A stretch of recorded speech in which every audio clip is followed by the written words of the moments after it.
Never ever have enough time to play at all. You know everybody wants to walk in someone else's shoes. Everyone's forgot who they are. Such a crime to waste his time away. Such a low down, goddamn dirty thing. There's a man that I know who works his fingers to the bone. Never gets to spend any time at home at all. He's working, slaving all day, watching his life skedaddle away. Welcome back to Otter Creek in Rio Grande. So this will be the 9th installment of my Benchwork series. And if I haven't mentioned it, what I'm trying to do with this series, the Benchwork series, is show you basically what I get accomplished in one weekend. Normally I have a 3-day weekend, and this weekend, unfortunately, I only have probably 1 day. I've got a family reunion and won't be around the house much, so what you see this weekend might not be as much as you normally will see in a video. So that being said, I think you might see some fluff, some stuff that I'm just gonna throw in because, you know, something that I've been kind of wanting to talk about anyway. I'd like to start with some channel shout outs, and I keep failing to mention that I'm a co-host on Back on Track, which is a model railroad show that appears every Saturday morning at 9 Central. I've been a part of that program for about 2 months now, maybe longer, I'm not sure. And I keep forgetting to promote it on my own videos. So if you get a chance and you're not doing much on a Saturday morning, stop by, drink a cup of coffee and hear what we have to say and what we talk about. You might actually see the future of my railroad by watching that, because I'm generally ahead, you know, at least a week, if not 2 weeks ahead of what I'm actually doing here. So stop by. Now, since I've mentioned Back on Track, I should probably mention who else co-hosts it. And there's a gentleman by the name of Claude Christ who has the Cowboy Valley and Timberline Junction Railroad. So check out his channel. There's also Steve Arnold, and he has an N-scale layout, and he also does live steam. He's got a really beautiful, I think it's 1.5 scale 440 American that you really need to look at. It's he just finished it, and it's a beautiful locomotive.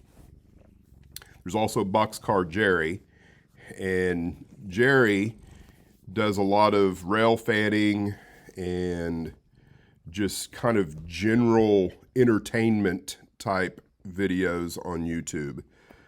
And he does a lot of live streaming. So you should go check out his channel, especially if you like rail fanning and just kind of watching someone, I guess, live stream his weekends is probably the best way I could describe it, and just what he does in general.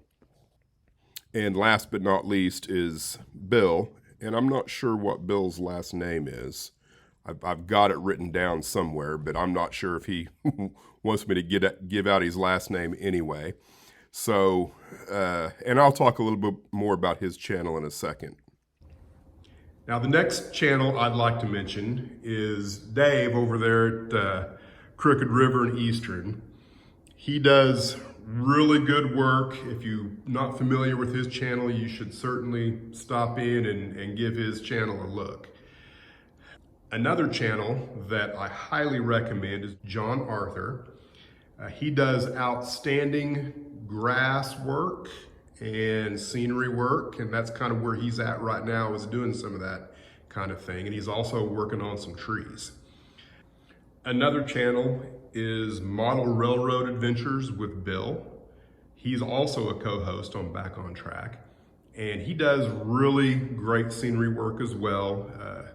He's got some really nice sheer cliff mountains, and I will probably be making use a lot of his techniques once I get started on my mountains here at the Otter Creek in Rio Grande.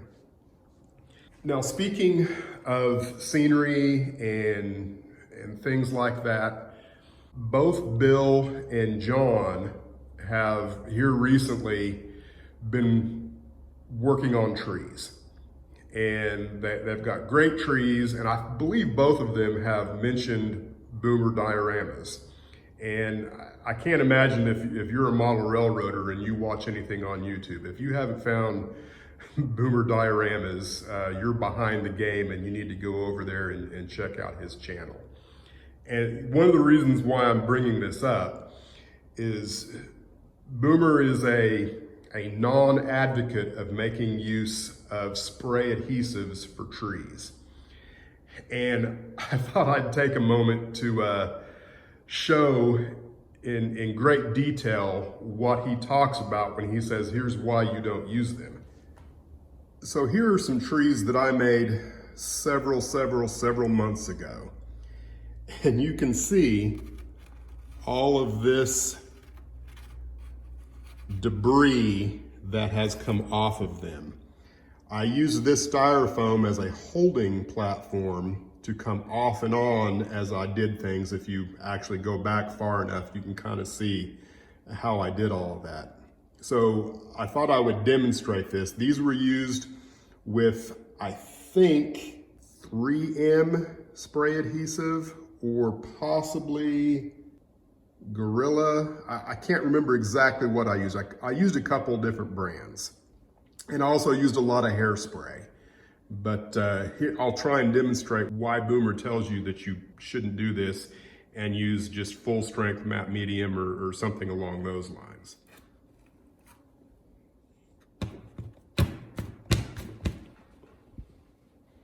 There you go. That's what your layout's gonna look like, and it's probably only gonna get worse the older it gets. So I will not be doing that again. And I don't believe either Bill or John are making use of any spray adhesives in what they do either. I'm not sure, but at any rate, so much for that. I just thought I would throw that in with my bench work. My goal for this weekend, because I do set goals, I think that's important. What I want to do is get the 1x4s situated where they need to be as my cross joists for this, get this to be the correct level, and this to be the correct level, and have all of this connected and be exactly where it needs to be. And then maybe I can start figuring out, once again, where the spline comes through this way, because some of that might change a little bit. I'm gonna add T-nuts to the bottoms of these because I do want to make sure that all of this is really nice and level. So I am gonna add, some kind of leveling device on the bottom of these legs. And right now, everything's still wild, as Boomer would call it. Nothing is fixed yet because I want to make sure that it's all going to jive with how it's going to interface everywhere and make sure that I'm confident that I won't cause any problems once I start laying track. So I'm going to get started on that. Got some in progress here. So you can see I've got some 1x4s laid in here. And my goal was to make sure that none of the 1x4s end up directly on top of where a tortoise will be. So that's crucial. And I think I've pretty much already decided that I'm gonna go ahead and split these in half so that the bottom half, and remember you're looking at this upside down, these 1x4s will be on the underneath side, but split these in half, leave the bottom half, which will be attached to the L girder on the bottom, going crossways, and then I can divide the other half of these in any way I want and then work them as risers so that I've got a nice clean landscape for my wiring. That's the plan. And you know, if I end up losing 1/8 of an inch, and instead of 49 inches, I end up with 48 and 7/8, who cares? It's gonna work, because the height of this, what it ends up being, is going to set everything else back to Silver Gulch.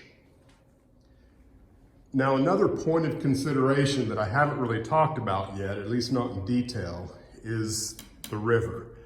So you can see the main line here, and there will be 2 yard tracks just on the other side of the main line there, and then everything else back to here will be a river. So I need to figure out the distance from the main line to the river bank, which right now I'm thinking 2 inches. So I'll need to cut the river again and cut this whole piece of plywood off that will be the river, and then somehow find a way to undersling it at whatever depth I think I need for the river. In the pictures that I've seen of basalt and the frying pan and the roaring fork, and I can't remember which one parallels these tracks here, but it's pretty close to the tracks, and it's a pretty shallow river. It's not real deep, it's kind of wide, at least in the pictures that I've seen. And I've seen the real one, but the real one now, I think is a lot deeper than it was in 1900. I'm just guessing.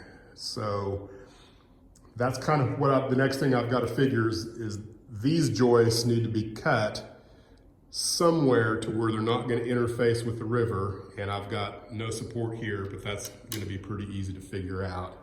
And then this, we have to figure out, you know, somewhere in here, I might need to cut this back. So I've still got a lot of things to consider before I make anything permanent. And this back here is a whole nother problem, because I've got to figure out what is the scenery going to look like in here, because my plan is I've got the cutout of that, and so I've got a good template, and I figure I'll throw that template. I'm thinking right now maybe I'll use 1/4 inch plywood, something thin but something that has pretty good strength, and then lay my cutout on top of it, and then figure another 2 or 3 inches wider than that, so that it will come down and rest on this plywood, and then come up with drawer shelves somewhere in here that the whole thing can come up, hopefully tall enough that I can stand in it, and then doing it in a way that you don't realize it's there, that it blends perfectly in with the scenery.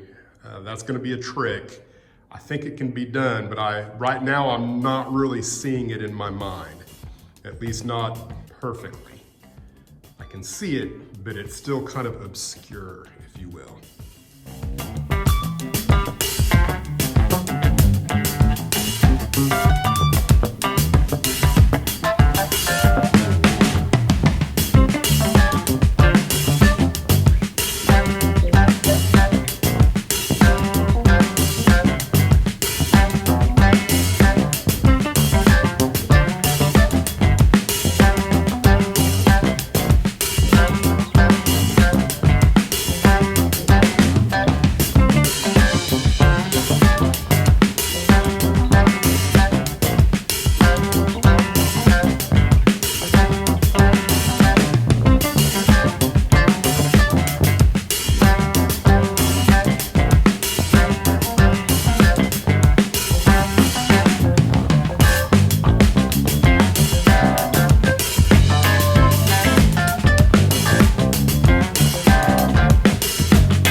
So some in progress.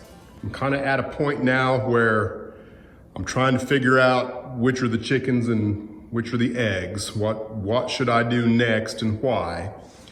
So I've got the height pretty close. I'm at 49.5 inches right now.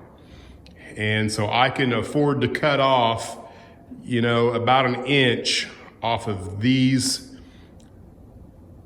legs and put T-nuts on and be able to get it, you know, exactly where I want it at a later date. I also need to figure out my L girder here. I think that probably needs to come over this way some, maybe 6 or 8 inches. And then I also need to figure out kind of how the structure that's going to support this end of the layout, which I'm not as concerned about. From where this battery of switches here, if that goes up a little bit, if I start climbing a grade, you know, just a very subtle one, like maybe a 0.5% or something like that, maybe even as much as a 1% grade, that's going to be fine. So I just need something in here that's going to support that plywood. But I have to consider what is the inside of my lift up going to look like, what's going to be the structure for it. And so that, of course, has the potential to interface with the turntable, which will be right over here somewhere.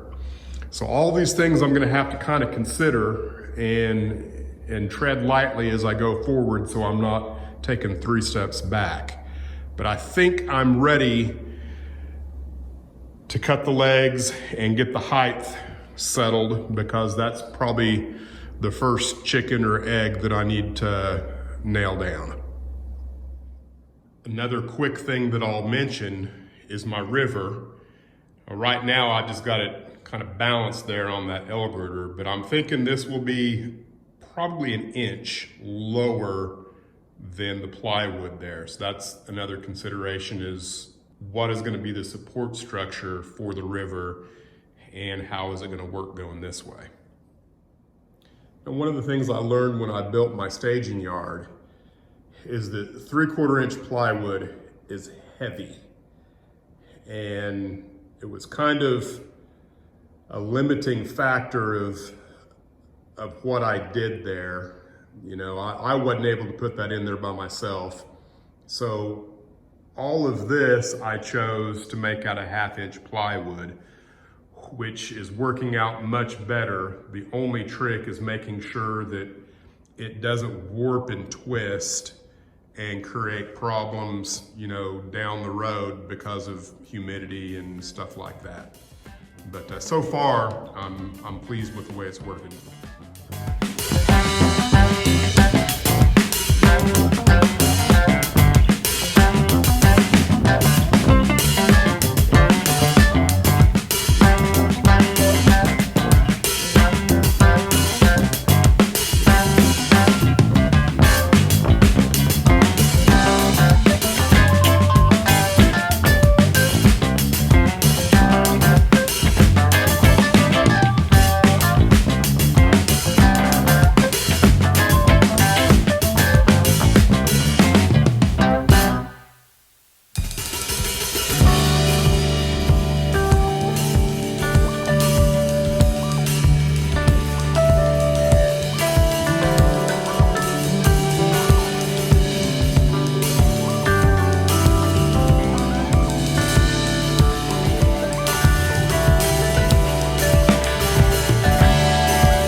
got everything leveled up and everything's pretty close to where it needs to be. But today's one of those days that I'm feeling rushed. I still have a lot of things I need to do. As I mentioned earlier, it's a family reunion this weekend. We had a cowboy breakfast Saturday morning, and we had a huge cookout at lunch. We had steaks last night, and we're having a shrimp boil for lunch this afternoon. So anything I do today, I'm gonna feel like I've got a time crunch on me, which is not where you wanna be when you're building a model railroad. So I think I'm gonna call it quits for this video. It's probably a short one unless I find some fluff to put in. I might add a little bit of track planning, I haven't decided yet. So thanks for watching, and hopefully I'll get more accomplished next week.